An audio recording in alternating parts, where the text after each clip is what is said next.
Well, it is an excellent fight card. Of course, at the top, we've got featherweights Volkanovski versus Lopez for the vacant title. Lightweights Chandler and Pimblett are going to clash in our co-main event. We've got featherweights Mitchell versus Silva. More featherweights with Rodriguez versus Patricio Pitbull.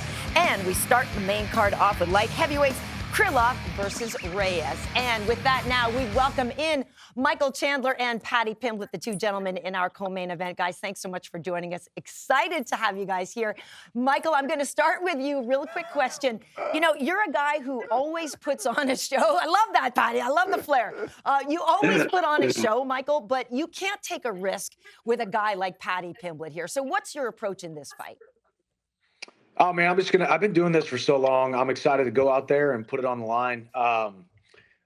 People haven't seen it maybe, but over the last couple of years, I've really put together some really good game plans. There's some things that happened in the Charles Oliveira fight that really reminded me that I am becoming more and more of a veteran. I think I'm still getting better. So I'm excited to go out there and compete. And my son Hap loves the double thumbs up. I won't do it right now when we FaceTime because it does throw those fireworks up. But that's exactly what this fight is going to be. Fireworks on April 12th. Excellent. I love it. And Paddy, look, I just saw you in London. I know how seriously you're taking this. Obviously, beating a higher ranked guy is something for you. But what is your main motivator in this one? Obviously, I want to come and take rank 7 off Michael. You know what I mean? That's the motivation. Want to stop getting called a prospect and start getting called a contender. So that's the goal. The goal is always to become world champion. And obviously, the extra motivation's me babies. You know what I mean? I've got to put food on the table for them. And if I lose, I won't be getting anywhere near as much. So there's no such thing as losing. We just come in to win.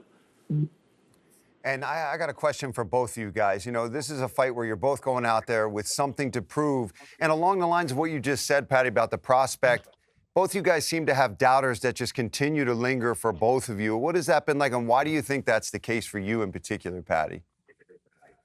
I don't know. I think it's because I still look like a 16-year-old boy. You know what I mean? People look at me and look at the hair and think that I'm not a fully grown man. What I am now, you know what I mean? People think it before I get in the cage with them, and then when I get in the cage with them and they feel me strength and they feel me technique, they get a sudden realization. And for you, Michael, same thing. You know, you're a guy that's got to go out there and prove yourself again and go out there against somebody like Paddy. But again, the doubters continue to linger for both you guys. What do you think it is about your style or about you as a fighter that keeps the haters kind of floating around?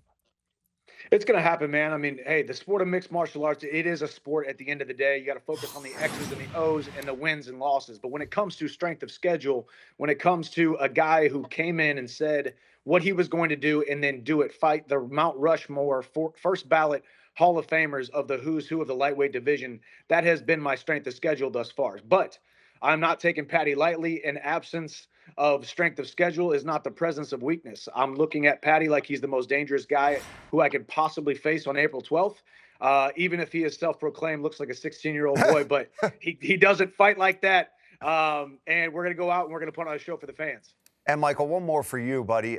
Just along the lines of how do you balance your desire to be as entertaining as you are and always have been with the desire to just get that much needed hand raise? I'll tell you what, I've never looked at it like balance, man. Since I was 14 years old, I threw my entire self into hand-to-hand combat. I've never once hit the brakes. I've never once slowed down. I've never once taken no for an answer. Sometimes it gets me a win. Sometimes I take a loss. But I always pick myself back up and I get in these big fights. Now here we are, co-main event, 5 rounds, Miami. I plan on coming to steal the show, man, and I'm excited to go out there, mix it up with Paddy. I think he'll feel it right away in the first exchange. I am like no other guy that he has fought in his past. With that being said, I'm going to go out there to fight to get my hand raised. Paddy, my first question is for you. Listen, Mike Chandler has had a long historied career of these crazy fights, just memorable moments against some of the best fighters in the world. And when you look at the straightforward style that he brings into the octagon, what part of that style do you think plays into your favor in this fight? Everything, to be honest. Other people who he's fought, he's not wrong. He's fought first ballot Hall of Famers, lad. Know what I mean? He's fought Poirier, he's fought Gagey, he's fought Charles, all like the best lightweights in the division for the past 5 years. But I think I'm going to make it look easier than they did. Know what I mean? They play into Mike's style. they stand there and brawl with him. I think anywhere this fight goes, I'm going to win. To be honest, the only way I lose here is if I get it with a big, crazy, wild shot on the chin.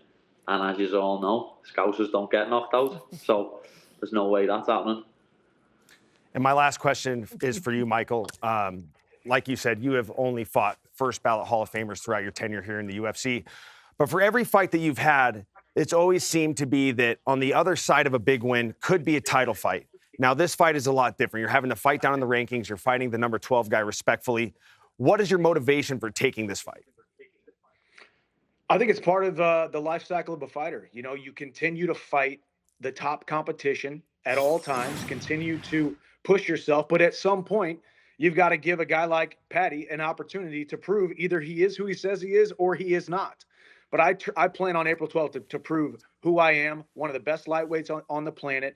And Scousers don't get knocked out, apparently, but they've never been hit by the likes of me. I'm really, really excited to test his chin. I'm excited to test his heart, his mettle, his cardio, his conditioning, drag him into the deep waters of a 5-round contest inside the confines of the UFC octagon, and we'll see how it plays out. All I know is the fans will be the beneficiary on April 12th. We're coming to steal the show. Well, you know, Paddy, the fans, when you fight at the O2, go crazy. You've got a storied history over there. We've seen the crowds go nuts for you. But what does it mean for you now to be in this moment here, co-main event in Miami? Big, big, big show for you. Is this the arrival for you? Yeah, this is what I've been waiting for. You know what I mean? I'm in Miami now. Landed here last night. I've had a couple of little walks around the streets and in the shops, and all the people are greeting me and asking for photos and stuff like that. So I know Mike lives in Miami. Well, he trains in Miami. Don't know if he lives in Miami, but I'll be honest, I'm not the away fighter here. Like, some people go into the Lions Den and get booed. I know everyone's going to be cheering for me when my song comes on and I walk out. There's nothing like it. I electrify the whole arena. The amount of people what told me at UFC 304 in Manchester, where it was, I didn't walk out till about 4:30, 5 a.m. in the morning. The amount of people what said to me I was falling asleep until you walked out, and I woke the crowd back up. That's what's going to happen. As Mike just said, we're going to steal the show. Whether it's a 5-round war or whether someone gets finished in the first 2 or 3 rounds, we're going to set the crowd alight. I know it's the best card of the year. There's so many good fights on it, but there's no way there's going to be a better fight than me versus Chandler. All right, well, it sounds incredible. Real quickly, Michael, can you give us a prediction? And then, Paddy, I'll get yours. Man, I'm going to go out there and I'm going to do exactly what I always do. I'm going to have 1 foot on the gas, 1 foot on Paddy's throat. I'm going to throw big bombs, and we're going to see if he sinks or swims. He's never fought a guy like I am. But that doesn't mean he's not the man for the job. So we'll see how it plays out. All I know is I'm getting my hand raised on Saturday night. It's going to be a lot of fun. And Paddy, you got a prediction? Yeah, I've said it before. I've said it plenty of times in different interviews. I think I'm going to finish Mike in 2. As I say, I think I can finish this fight anywhere. He loves lunging in with his punches. I can see me catching him with a shot on the way in, putting him down. Or I can actually see me submitting. I don't see a way I lose, to be honest. I really don't. Look at the size of those paws, dude. Come on, lad. Look at the size of those paws. See the size of these. But bird hands, yeah, dude. I think we're gonna have a scrap on the feet, to be honest. I know Mike won't take me down. I know he knows he'll be in for a world of trouble on the floor. So I think we're gonna have a scrap on the feet.